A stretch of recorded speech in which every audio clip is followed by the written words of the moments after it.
ಸಂಪೂರ್ಣ ಆಶೀರ್ವಾದ ನಿಮಗೆ ಲಭಿಸುತ್ತೆ ಹಾಗೂ ಹಂತ ಹಂತವಾಗಿ ನೀವು ಅಭಿವೃದ್ಧಿ ಆಗುತ್ತೀರಿ.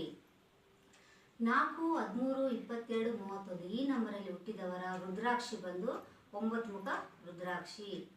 ಜಮ್ ಸ್ಟೋನ್ ಬಂದು ಗೋಮೇಧಕ. ಈ ಗೋಮೇಧಕ 9 ಮುಖ ರುದ್ರಾಕ್ಷಿಯನ್ನು ಶುಕ್ರವಾರ ದಿನ ದುರ್ಗಾದೇವಿ ಫೋಟೋ ಮುಂದೆ ಇಟ್ಟು ನೀವು ಕೆಂಪು ಬಟ್ಟೆ ಮೇಲೆ ಇಟ್ಟು ಸ್ವಲ್ಪ ತಂದು ತೊಳಿಬೇಕು. ತೊಳೆದು ಹಾಲಲ್ಲಿ ನೆನೆಸಿಟ್ಟು ಆಮೇಲೆ ದುರ್ಗಾದೇವಿ ಫೋಟೋ ಮುಂದೆ ಇಟ್ಟು ಕೆಂಪು ಬಟ್ಟೆ ಮೇಲೆ ಇಟ್ಟು ಕೆಂಪು ಏರಿಸಿ ದೀಪ ಧೂಪ ಆರತಿ ಮಾಡಿ ನಂತರ ನೀವು ಬಲಗೈ ನಡುಕಲು ಬೆರಳಿಗೆ ಧರಿಸ್ಬೇಕು ಗೋಮೇಧಕ. ಇಲ್ಲ ಬೆಳ್ಳಿಗೆ ಧರಿಸೋಕ್ಕಾಗಲ್ಲ ಅಂದಾಗ ನೀವೇನು ಮಾಡಬೇಕು, ಪೆಂಡೆಂಟ್ ಮಾಡಿ ಕೊರಳಲ್ಲಿ ಧರಿಸ್ಬೋದು. ಇಲ್ಲ 9 ಮುಖ ರುದ್ರಾಕ್ಷಿ ಆದರೂ ಧರಿಸ್ಬೋದು. ಯಾವುದಾದ್ರೂ ಒಂದು ಧರಿಸ್ಬೋದು. ನೀವು 9 ಮುಖ ರುದ್ರಾಕ್ಷಿ ಆದರೂ ಧರಿಸ್ಬೋದು, ಇಲ್ಲ ಗೋಮೇಧಕವಾದರೂ ನೀವು ಧರಿಸ್ಬೋದು. ನೆಕ್ಸ್ಟ್ ಮತ್ತು ಧರಿಸುವಾಗ 108 ಸಲ ಮಂತ್ರ